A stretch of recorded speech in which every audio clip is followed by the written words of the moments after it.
Hello friends, PLC sky training में आपका स्वागत है। मेरा नाम राजनायक है और आज के इस वीडियो सेशन में हम लोग जंप और लेवल फंक्शन, जंप और लेवल इंस्ट्रक्शंस की बात करेंगे। ठीक है, ये फंक्शंस काफी इंपॉर्टेंट होते हैं, मेंटेनेंस वगैरह के लिए इसका काफी यूज होता है।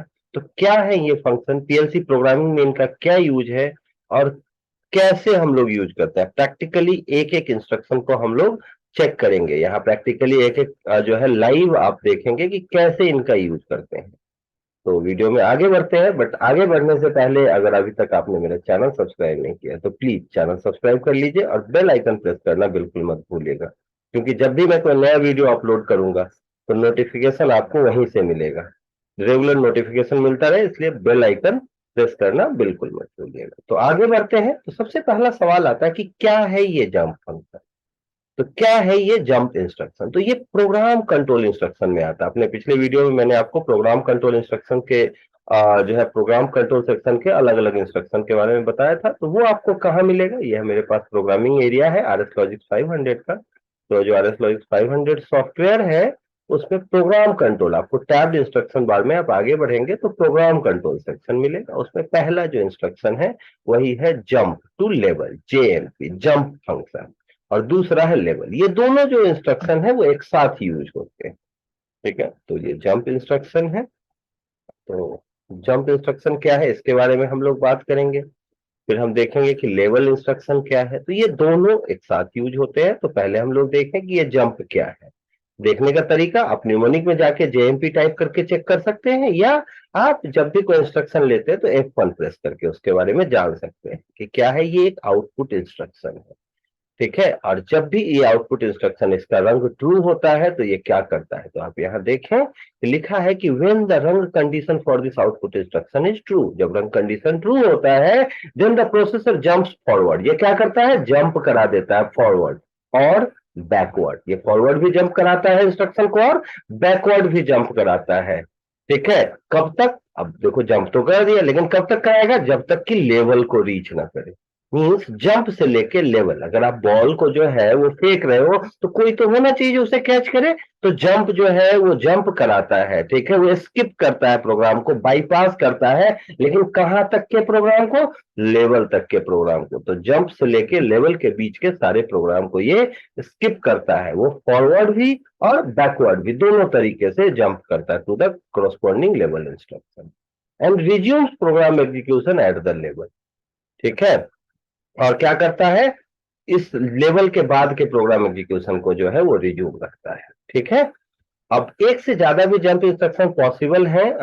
ठीक है, सेम लेवल के लिए, मतलब लेवल एक ही है तो सेम एड्रेसिंग के आप दो तीन जंप ले सकते हो और वो सब जंप करेगा जंप टू लेवल के।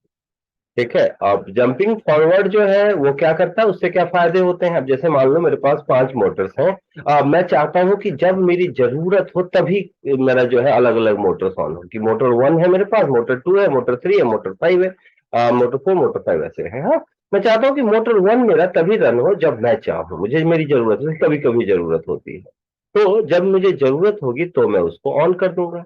अदरवाइज वो मैं चाहूंगा कि वो जो रंग है मोटर 1 का प्रोग्राम है उसको स्किप करके जो है प्रोग्राम रन करे। तो अगर मुझे उस रंग को मोटर 1 से रिलेटेड प्रोग्राम को स्किप करना है तो किसकी जरूरत होगी, जंप फंक्शन की। तो जंप फंक्शन जो है वो फॉरवर्ड भी काम करता है और बैकवर्ड। इसकी जो एड्रेसिंग होती है वो होती है, सबसे पहले तो फाइल नेम लिखते हैं, तो फाइल नेम इसका होता है क्यू।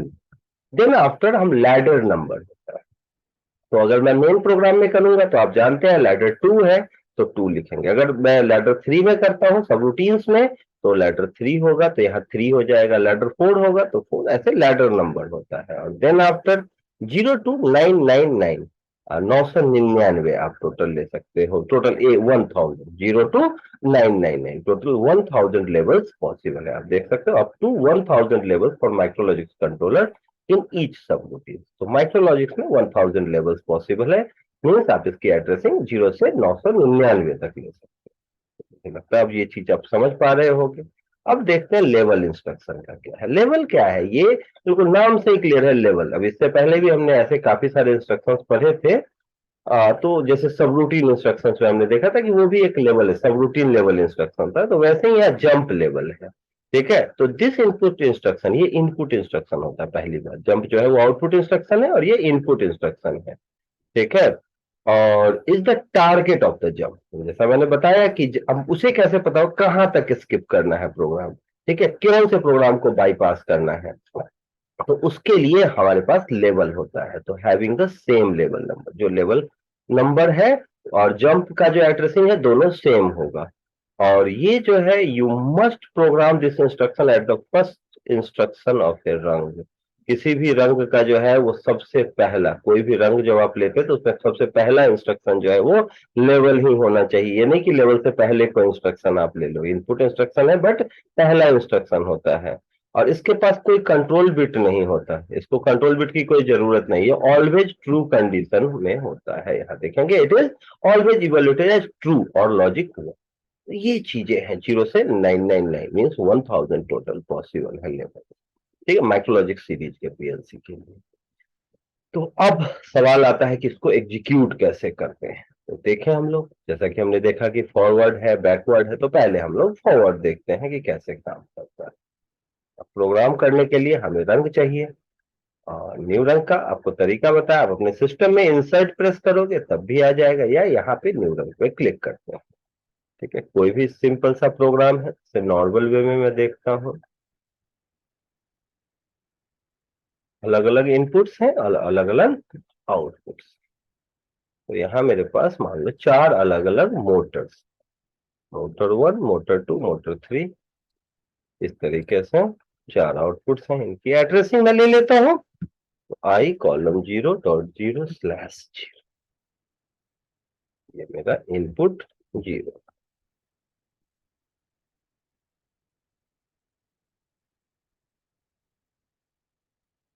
ये मेरा इनपुट 1 है। तो ये सारा तरीका जो है आपको, अब मैं पुराने वीडियो अगर आप देखोगे तो किस तरीके से इनपुट की एड्रेसिंग लेते हैं, आउटपुट की एड्रेसिंग लेते हैं, वो आपको पता होगा। ये मेरा इनपुट 2 है।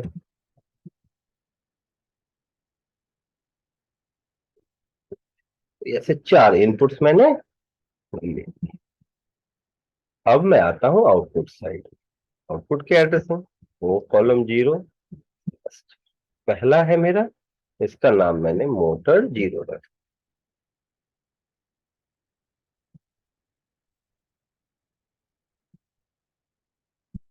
ठीक है, तो ये मोटर 0 है।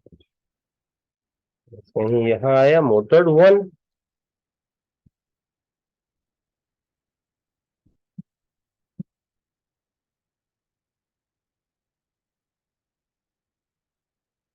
ये मैं देखेंगे मोटर 2 है।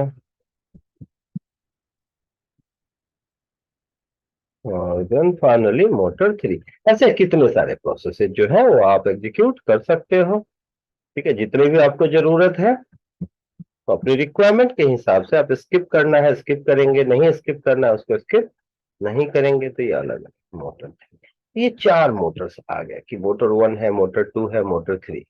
अब आपने कहा कि इसे आप एक बार एग्जीक्यूट करके देखिए, एक नॉर्मल प्रोग्राम है। नॉर्मली क्या होता है इसका फायदा, कि भाई एक नॉर्मल स्कैन करेगा लेफ्ट टू राइट और टॉप टू बॉटम। ये जो प्रोग्राम स्कैन होता है उसका डायरेक्शन यही होता है। तो नॉर्मल प्रोग्राम जो है वो इस तरीके से चलेगा। अभी अगर मैं 0 को ऑन करूं तो 0 बिट जैसे इनपुट 0 ऑन हुआ, मेरा आउटपुट जो है हाई, जैसे ही दूसरा जो है हाई हुआ, तो जैसे जैसे मैं toggle bit input bit high कर रहा हूँ, आउटपुट मेरा हाई हो रहा है। आप देख सकते हैं, ठीक है, सारे आउटपुट हाई हो गए।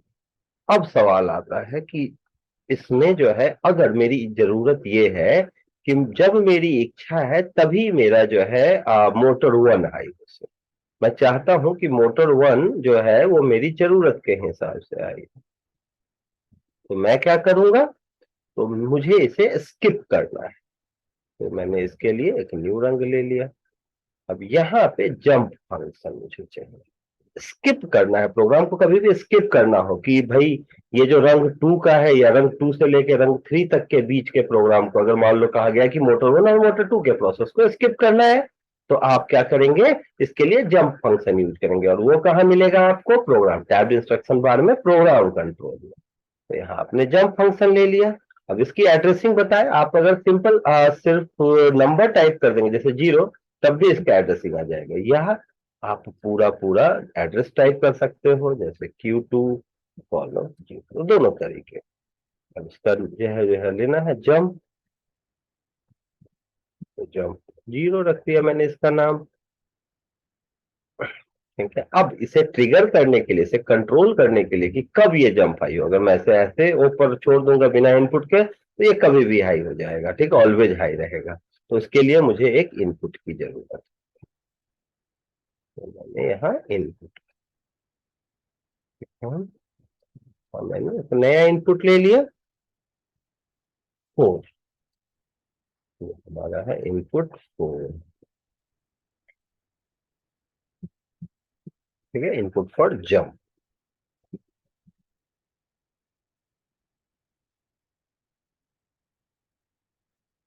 जंप 0। ठीक है, ये इनपुट है किसके लिए, जंप 0 के लिए। तो डिटेल डाल दिया है कि ये जंप 0 का इनपुट है, इनपुट। अब जब ये इनपुट हाई होगा तो ये जंप ट्रिगर कर जाएगा, और देन आफ्टर वो आगे के प्रोग्राम को स्किप करेगा, लेकिन कहां तक के वो डिफाइन मैं करूंगा किससे, लेवल के। यहाँ जो है लेवल कहाँ पे आपको मिलेगा, प्रोग्राम कंट्रोल में। तो यहाँ आप लेवल, लेवल की जो एड्रेसिंग होगी वो जंप की एड्रेसिंग, और एक प्रोग्राम के अंदर आप जितने भी चाहें, मतलब 1000 आप ले सकते हो क्या, जंप फंक्शन। तो जितने भी चाहें आप जंप ले सकते हैं, ऐसा कुछ नहीं कि एक ही जंप लेना है एक प्रोग्राम में। अब लेवल के आगे का जो हिस्सा है वो खाली है, वो काम नहीं है। तो आप या तो इनपुट के पहले यहाँ लगा लें, उसके आगे कोई भी काम, या लेवल को अगर आप खाली नहीं छोड़ना चाहते, आप नॉर्मल वे में यूज करना चाह रहे हैं, तो कोई सा भी आप मेमोरी बिट यूज कर सकते हैं, बाइनरी बिट यूज कर सकते हैं। तो यहाँ मैंने ऐसे ही एक बाइनरी बिट की एड्रेसिंग ले ली।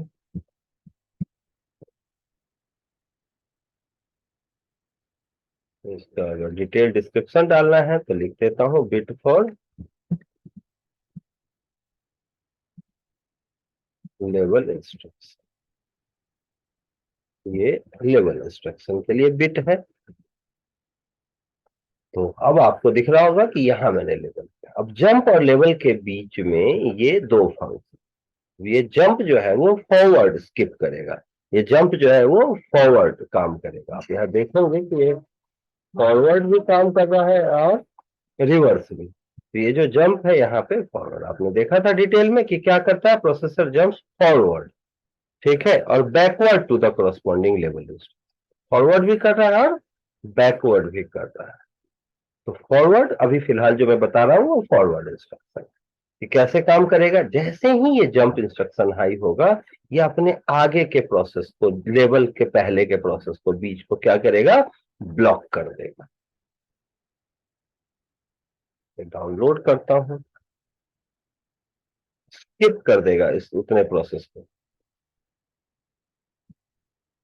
अब आप देखेंगे कि नॉर्मल वे में जब जंप हाई नहीं है, जंप जो है वो लो है, तो ये नॉर्मल काम कर रहा है, ठीक है, ये नॉर्मल काम कर रहा है, ये भी नॉर्मल, मतलब कोई भी बिट जैसे हाई करते हैं नॉर्मल प्रोग्रामिंग की तरह काम कर रहा है, कोई स्किप नहीं।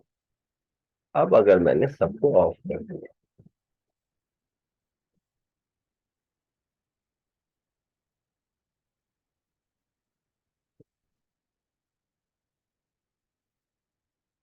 तो फिर मैंने स्किप कर दिया।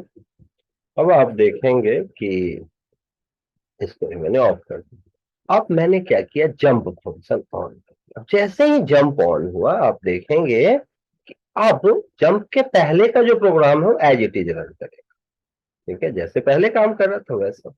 लेकिन जब जंप और लेवल के बीच के किसी इनपुट को मैं ट्रिगर करता हूं, टॉगल बिट उसका हाई करता हूं, तो आप देखें आउटपुट नहीं हाई हो रहा है। जब इसको भी मैं हाई करता हूं तो आप देखेंगे कि ये भी हाई नहीं हो रहा है, जब तक कि जंप हाई। ये क्या कर रहा है, सीधा प्रोग्राम को जंप से लेवल के बीच में मूव कर, जंप करा दे रहा है। इससे फायदा क्या होता है कि प्रोग्राम का स्कैन टाइम बचता है, कि जब आपको जरूरत है तभी इस रंग को पीएलसी जो है स्कैन करेगा, जरूरत नहीं है तो स्कैन नहीं करेगा। तो इसका फायदा ये हुआ कि पीएलसी का स्कैन टाइम बचता है, स्पीड जो है आपके प्रोसेस का बना रहता है, जब जिसकी जरूरत हो सिर्फ वही प्रोग्राम हम एग्जीक्यूट करें। और इस टाइप के जंप को हम लोग फॉरवर्ड जंप बोलते हैं। ठीक है, आप देखें कि इसके बाद का प्रोसेस एग्जीक्यूट हो रहा है, आप देखेंगे कि ये बिट हाई है तो ये हाई है आगे। इवन आप देखें कि इसका और इसका इनपुट इंस्ट्रक्शन सेम है, बट फिर भी ये वाला जो है हाई नहीं हो रहा है, ये हाई है। क्यों? क्योंकि ये लेवल के बाद है। लेवल और जंप के बीच के फंक्शन को इसने क्या किया, स्किप कर दिया। ठीक है, तो अब मुझे लगता है कि ये चीज आप समझ पा रहे होगे कि कैसे। अब अगर मैंने ये जंप फंक्शन ऑफ कर दिया, पहले टॉगल बिट स्लो कर लेते हैं।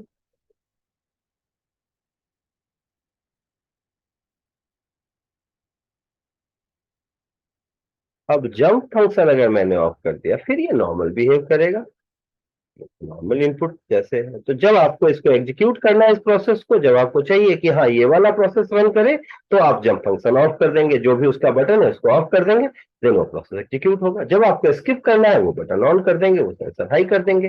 तो ये जो चीज है ना, ये काफी इंपॉर्टेंट होता है, फॉरवर्ड जंप। अब हम आते हैं रिवर्स जंप के लिए, कि अगर जंप को मुझे रिवर्स करना हो तो कैसे करते हैं। अब रिवर्स जंप क्या है? अगर इसी प्रोसेस को मैं उल्टा दे, उल्टा मतलब कि अगर जंप जो है वो आपका बाद में हो और लेवल पहले, मतलब यहाँ आपका जंप है, यहाँ लेवल लगा हुआ हो, और जंप जो है वो आपका है ये ऑप्शन मैंने यहाँ, और जो ये बाइनरी बिट है इसको मैं लेवल के साथ लगा देता हूं। अब लेवल मेरा पहले है और जंप मेरा जो है वो बाद में। ठीक है, आप देखेंगे कि जंप जो है वो मेरा बाद में है और लेवल जो है वो मेरा पहले। जंप यहाँ है। ठीक है, अब कैसे काम करे? अब क्या होगा, काम बिल्कुल वैसा ही करेगा, ये बैकवर्ड जंप करेगा। तो अब आपके दिमाग में आ रहा हो कि हो सकता है ये दोनों स्किप करे, नहीं, अब ये इन दोनों को स्किप नहीं करेगा। अब ये स्किप अपने आगे के प्रोसेस को करेगा। जंप का जो डायरेक्शन है वो जंप टू लेवल ही रहता है। तो ठीक है, लेकिन इस टाइप के जो है प्रोसेस को हम बैकवर्ड जंप बोलते हैं। ठीक है, कि फॉरवर्ड जंप में क्या अपने आगे डायरेक्टली है, कि पहले जंप है देन आफ्टर लेवल है, और बैकवर्ड जंप में पहले लेवल होगा और देन आफ्टर जंप होगा। और जंप के बाद के प्रोग्राम को ये स्किप करेगा, लेकिन जंप और लेवल के बीच के प्रोसेस को ये जो है यहाँ ऐसे, अगर मैं बैकवर्ड देखूं तो इसको वो रिपीटेडली एग्जीक्यूट करता रहेगा नॉर्मल वे में। ठीक है, बट बैकवर्ड जंप का यूज हम ज्यादा नहीं कर सकते हैं। क्यों? क्योंकि इसके कारण प्रोग्राम स्कैन को काफी दिक्कत आती है, कुछ एरर्स आता है पीएलसी में। ठीक है, आप इसको पढ़ेंगे तो आप देखेंगे यहाँ पे मेंशन है, आप जब यहाँ देखते हैं तो क्या लिखा है यहाँ, same level jumping forward to a level saves program scan time by omitting a program segment until needed. Jumping backward lets the controller execute program segment repeatedly. जो backward jump होता है वो अपने बीच के प्रोग्राम को स्किप नहीं करता है, वो सिर्फ उसको रिपीटेडली एग्जीक्यूट करता रहता है। लेकिन फॉरवर्ड अगर आप देखेंगे उसके आगे वाले को ये स्किप करता है। ठीक है, be careful while using the jump instruction to move backward और लूप थ्रू योर प्रोग्राम। ठीक है, तो ये हमें ध्यान रखना है कि बैकवर्ड को हम जितना हो सके उतना अवॉइड करें। ठीक है, अगर हम इसे बार बार लूपिंग करेंगे बैकवर्ड जंप के लिए तो क्या होगा कि ये वॉच डॉग टाइमर में एरर क्रिएट करता है। तो इस चीज का हम ध्यान रखेंगे प्रोग्राम करते समय कि एरर क्रिएट ना हो इसलिए। बट हमें पता होना चाहिए कि अगर बैकवर्ड जंप होता है तो वो क्या है। तो अब मैंने क्या किया, प्रोग्राम को डाउनलोड और इसे रन मोड में ले जाए। अब आप देखोगे कि अगर लेवल के पहले जो इंस्ट्रक्शन है, अगर मैं इसे हाई करता हूं तो ये हाई हो रहा है। इवन जो है, अब मैं जंप को भी हाई कर देता हूं, यहाँ जंप फंक्शन जो है इससे कनेक्टेड है तो इस बिट को हाई कर दिया मैंने। अब मैं देखूंगा कि इसके पहले वाला जो है प्रोसेस जो किया, इसको मैं ऑफ करता हूं या बेहतर तरीके से समझ सके। तो पहले मैं अब जंप को हाई करूँ। अब जंप मेरा हाई है। ठीक है, अब इस बीच अगर यहाँ जंप है ये लेवल है, अगर मैं इसे हाई करता हूं तो आप देखेंगे उठाई हो रहा है। क्यों? क्योंकि ये अब एग्जीक्यूट नहीं करता। बैकवर्ड जो जंप है उसमें बीच के जो इंस्ट्रक्शंस हैं उनको ये ब्लॉक नहीं करता, उनको ये स्किप नहीं करता, उनको ये बाईपास नहीं करता। तो किसको करता है? फॉरवर्ड। फॉरवर्ड क्या है? इसके बाद वाले इंस्ट्रक्शन। तो ये इसको अब देखेंगे, यह इनपुट हाई है, लेकिन आप यहां देखें कि ये जो है हाई नहीं हो रहा है, ये इसको स्किप कर रहा है। आगे आप देखेंगे कि अगर मैंने यहां किया टॉगल बिट है तो ये इसको हाई नहीं कर रहा है, मीन्स वो फॉरवर्ड डायरेक्शन में आ रहा है कि टॉप टू बॉटम जो स्कैन होता है तो उस डायरेक्शन को ये फॉरवर्ड मानता है, और बैकवर्ड में ये जो है स्किप नहीं करता। बैकवर्ड में रिपीटेडली कंटिन्यूअसली प्रोसेस को एग्जीक्यूट करता रहता है, और फॉरवर्ड में ये स्किप करता है।